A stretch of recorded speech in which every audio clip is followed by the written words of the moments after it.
வாழ்க வளமுடன். அனைவருக்கும் வணக்கம். இன்னைக்கு ஒரு பாசிட்டிவான பதிவு தாங்க பார்க்க போகிறோம். வேலை வாய்ப்பு, அப்புறம் குழந்தை, அப்புறம் கல்யாணம், இந்த வீடு மனை, இந்த மாதிரி விஷயங்களுக்கு எல்லாத்துக்குமே பொதுவான ஒரு வேண்டுதலுக்கான வழிபாடுங்க. இந்த வழிபாடு யாருக்கு பண்ணணும் அப்படின்னா, முழு முதற் கடவுளான விநாயக பெருமானுக்கு தாங்க நம்ம வந்துட்டு இந்த எளிமையான ஒரு வழிபாடாக பண்ண போகிறோம். அரச மரத்து பிள்ளையாரா இருக்கலாம், ஆலமரத்து பிள்ளையாரா இருக்கலாம், திறந்த வெளி பிள்ளையாரா இருக்கும் பட்சத்தில் நம்மளுக்கு சிறப்புங்க. நிறைய குடம் தண்ணி எடுத்துட்டு போய்க்கோங்க வீட்டுல இருந்து. முதல்ல வந்துட்டு சுவாமிக்கு வந்துட்டு அந்த நிறைய குடம் தண்ணி ஊற்றி குளிப்பாட்டுங்க. பக்கத்துலேயே பைப் இருக்கு அப்படின்னா 3 குடம் தண்ணி ஊற்றி கூட நீங்கள் பிள்ளையாருக்கு குளிப்பாட்டிங்க.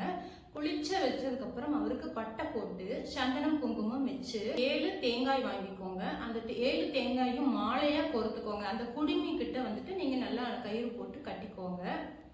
நல்லா கட்டி மாலை மாதிரி அதை வந்துட்டு அவருக்கு வந்துட்டு அலங்காரம் பண்ணுங்க.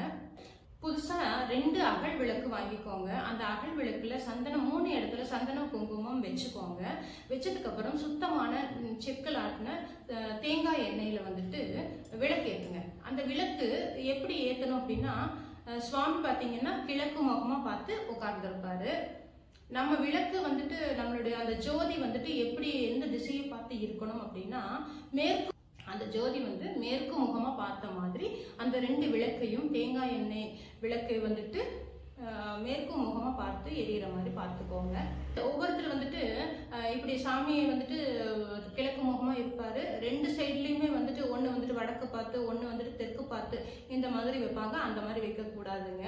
இந்த 2 அகல் விளக்குமே பார்த்தீங்கன்னா மேற்கு நோக்கி தான் வைக்கணும். எக்காரணத்தை கொண்டும் இந்த திசையை மறந்துடாதீங்க. நைவேத்தியம் பார்த்தீங்கன்னா உங்களுடைய விருப்பம் போல நீங்க எது வேணாலும் பண்ணலாங்க. அவர் எல்லாமே ஏற்றுக்கக்கூடிய எளிமையான தெய்வம். அவருக்கு நீங்க என்ன கொடுத்தாலுமே வாங்கிக்குவாரு. அதனால மனசார வந்துட்டு நீங்க அதை செய்யுங்க. முழு பக்தியோட நீங்க செய்யுங்க. மலர்களை, வாசனையான மலர்களை கொண்டு அவருக்கு தீப தூப ஆராதனைகள் காட்டிட்டு சாஷ்டாங்கமா விழுந்து அவரை கும்பிடுங்க. ஆண்கள் வந்துட்டு சாஷ்டாங்கமா விழுந்து கும்பிடுங்க. பெண்கள் பார்த்தீங்கன்னா முட்டி போட்ட மாதிரி அவரை வந்துட்டு கும்பிடுங்க. அப்புறம் 3 முறை சுத்தி வாங்க, அல்லது 9 முறை சுத்தி வரணும். அதுக்கப்புறம் 3 முறை தோப்புக்கரணம் போடுங்க. 3 முறை போடுங்க, அல்லது 9 முறை கட்டாயம் போடணும். இது எத்தனை நாட்கள் பண்ணணும் அப்படின்னு கேட்டீங்கன்னா 11 வாரங்கள் பண்ணுங்க. 11 வாரங்கள் பண்ண முடியல அப்படின்னா 5 வாரங்கள் பண்ணுங்க. ஞாயிற்றுக்கிழமைகள்ல பண்ணலாம். அப்படி இல்லை அப்படின்னா முடிஞ்ச அளவுக்கு வந்துட்டு ஞாயிற்றுக்கிழமையில பண்றது சிறப்பு. அப்படி முடியாத பட்சத்துல எல்லாருமே இப்ப வந்துட்டு வேலைகளுக்கு போக ஆரம்பிச்சிட்டோம். அதனால உங்களுக்கு எந்த நாள் வந்துட்டு உங்களுக்கு சௌகரியப்படுதோ அந்த நாள்ல நீங்க பண்ணுங்க. இதுக்கு வந்துட்டு நாள் கிழமை அப்படி நேரம் எல்லாமே தேவையில்லை.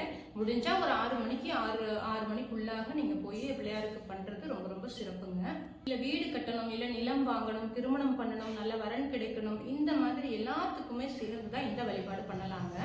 உங்களுடைய வேண்டுதல் நீங்க என்ன வேண்டியிருந்தாலும் அந்த காரியம் ஜெயம் ஆயிடுச்சு அப்படின்னா அந்த இறைவனுக்கு நன்றி சொல்லும் விதமா கணபதிக்கு போய் நீங்க வந்துட்டு அன்னைக்கு வந்துட்டு சிறப்பான ஒரு அபிஷேகங்கள் நீங்க பண்ணுங்க. ஒண்ணுமே இல்லை, வாழைப்பழத்துல வந்துட்டு கரும்பு சர்க்கரையை மிக்ஸ் பண்ணி பஞ்சாமிர்தம் பண்ணி பஞ்சாமிர்த அபிஷேகம் கூட பண்ணுங்க. அதுல கல்கண்டு போட்டு பண்ணுங்க, பேரிச்சம்பழம் போட்டு அவருக்கு நல்ல முறையில ஒரு அபிஷேகம் பண்ணி அவருக்கு வந்துட்டு புத்தாடைகள் வாங்கி கொடுத்துங்க. சுவாமிக்கு மலர்களை, வாசனையான மலர்களை கொண்டு அவருக்கு தீப தூப ஆராதனைகள் காட்டிட்டு நன்றி சொல்லிட்டு வாங்க. முடிஞ்சதுன்னா ஒரு 108 தேங்காயோ, இல்லை வந்துட்டு உங்களோட வசதிக்கு ஏற்ப 1 தேங்காயோ அல்லது 3 தேங்காயோ இல்லை 108 தேங்காயோ சிதறு தேங்காய் வாங்கி உழைச்சிட்டு சுவாமி கும்பிட்டு நன்றி சொல்லிட்டு வாங்க. எந்த ஒரு வழிபாடு முறைகள் நம்ம பண்ணினாலுமே, வழிபாடாகட்டும் பரிகாரங்களாகட்டும், முழு நம்பிக்கையோட பண்ணணுங்க. அந்த முழு நம்பிக்கையோட பண்ணும் பட்சத்துல நம்ம பண்ணக்கூடிய அந்த வழிபாட்டுக்கும் சரி பரிகாரங்களுக்கும் சரி கைமேல் நிச்சயமான 100 மடங்கு பலன் கொடுத்தே தீருவாங்க கடவுள். இந்த பதிவு உங்களுக்கு உபயோகமா இருக்கு, பிடிச்சிருக்கு அப்படின்னா மறக்காம நம்மளுடைய சேனலை லைக் பண்ணி சப்ஸ்கிரைப் பண்ணிக்கோங்க. நல்ல நல்ல பதிவுகள் உங்களுக்காக வருங்க. முடிஞ்ச அளவுக்கு எல்லாருமே நிறைய தண்ணி குடிங்க. தண்ணி குடிக்கிறது உடம்புக்கு ரொம்ப ரொம்ப நல்லதுங்க. அடுத்து ஒரு பாசிட்டிவான பதிவில் சந்திக்கலாம். நன்றி, வணக்கம்.